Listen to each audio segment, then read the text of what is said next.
মেহনুরের নান বাসায় আমাদের তেমন একটা যাওয়া হয় না, আর গেলেও রাত থাকা হয় না।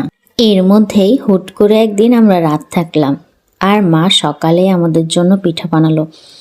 এরপরে হঠাৎ করে বললাম যে চলো আমরা হাঁস রান্না করি এবং চিতই পিঠা দিয়ে খাই।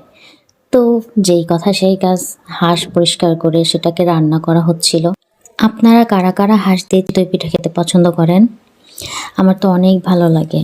আর যদি সেই মাংসটা হয় একটু ঝাল ঝাল করে, তাহলে তো আরো মজা। এখন দেখে এডিট করতে গিয়ে আমার তো জিভে জল চলে আসতেছে। এরপর আমরা খাওয়া দাওয়া করলাম। খাওয়া দাওয়া করে আমরা একটু ঘুরতে গেলাম। আর ঘুরতে গিয়েছিলাম আমরা পাবনা মেন্টাল হসপিটালে। এইখানে বাচ্চারা অনেক মজা করতেছিল। আমার মেয়ে তো মানে এখানে বেশ এনজয় করছে। এরপরে আমরা একটা মন্দিরের ওখানে গেলাম। আর এই